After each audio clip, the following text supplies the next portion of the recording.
to say that I'm speaking really mostly as myself. The reality, and it probably will shock you, is that in the internal life of our unions, we're not talking a lot about climate change, and there's reasons for that, and they're not good reasons, despite the fact that I think many of our members are really concerned about it. Now, I do work with a network called the Labor Network for Sustainability, and I'm going to try to express broadly the perspective of that network, which is national. Just had a significant strategy meeting in Washington, D.C. Labor Convergence was just held with people that actually represent some significant currents within the institutional labor movement. I mean, that said, the Vermont AFL-CIO has passed, good resolutions on dealing with climate change and climate justice, but resolutions are one thing. Actually engaging and educating our members is an entirely different level of activity. So I've got to speak with some humility and some self-criticism, quite frankly. That said, our view is that the labor movement's most essential value is solidarity, and that's summed up in the adage, an injury to one is an injury to all. It's a recognition that looking out for number one just doesn't work very well, and that we will survive and prosper only if we're looking out for each other. Climate protection has to become the new solidarity. Climate change it's really a dagger pointed at the not only at the trade union movement, but at living standards for the really at the 99%. We're facing the largest transformation of jobs and our societies in the history of the world, and this transformation is going to happen. But whether or not this happens in a way that's whether justice is part of that transformation really depends on organizing. Right now, in the world we live in with the current political relationships of forces, it's not set to be a very just transition. It's set to be a very brutal one. And quite frankly, things like what people are in this room for, the progressive carbon tax, is quite a heavy lift. It's going to take a lot of organizing and some strategic thinking and strategic relationships to move forward on this, or frankly anything else that's going to deal with climate change in a way that's at all just.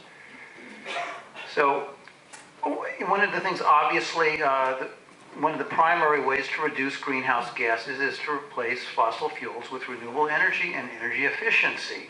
And there are a lot of studies which indicate that yes, this will produce more jobs than fossil fuel energy, but job quality is a big question. Are these going to be union jobs? Are these going to be $10 an hour jobs? Are they going to be safe jobs?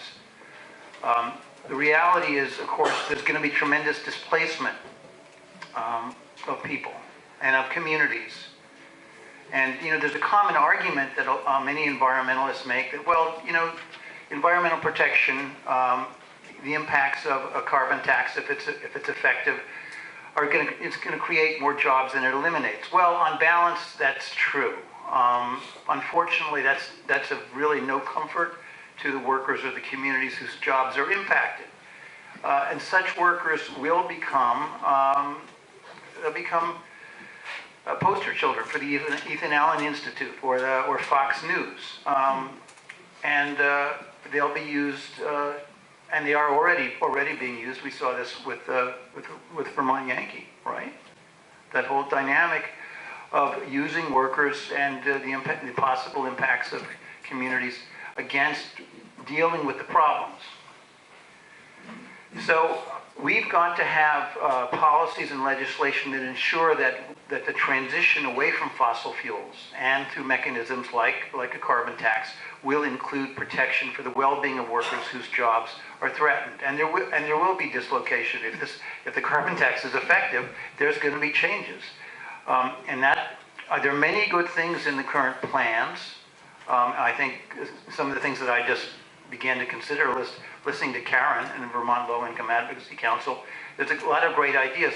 But one of the things that we need is a just transition fund to replace lost incomes, to make people whole who lose employment due to a carbon tax. I mean, obviously, people like fuel truck drivers are going to be impacted, and there's going to be lots of other folks who are impacted. I don't even begin to know the depth of that, and not just those households, but also those communities.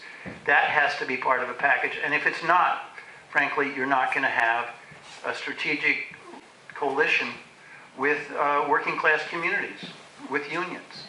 And if you don't have that perspective of developing those relationships, you're not going to win. This is not fundamentally a question of having good policy. This is a question of changing what's politically possible.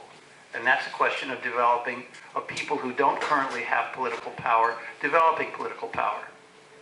I mean, Tony will probably make it very clear what the relationship of forces is in the legislature now and what it will be next year and the year after if there's not a lot of organizing that goes on, if there's not a lot of coalition building that goes on. And I think if you have any doubts, look at what the Shumlin administration, the Public Service Board, is doing, building out a fossil fuel infrastructure with a pipeline. I mean, that makes it pretty clear which side they're on, okay? And quite frankly, these struggles for a carbon tax against a pipeline, it's all related.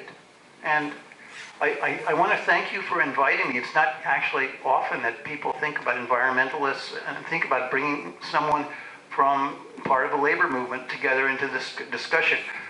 Labor movement needs to be part of the climate movement, but environmental movement also has to have a jobs policy and a just transition policy.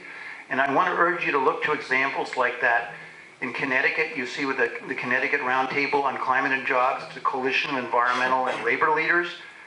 Or in Washington State, the Alliance for Jobs and Clean Energy in Washington State. We need to build strategic relationships. In Vermont coming up, there's a Just Transition Assembly that's coming together on May 1st. Hopefully people will speak to that in the discussion period. You should be part of that. This is going to take a lot of deep organizing. It's not just a question of good policy and rounding up the usual suspects. And frankly, you know, we're way behind the 8 ball in the labor movement. We need to have these hard discussions internally with our members. And I thank you for listening.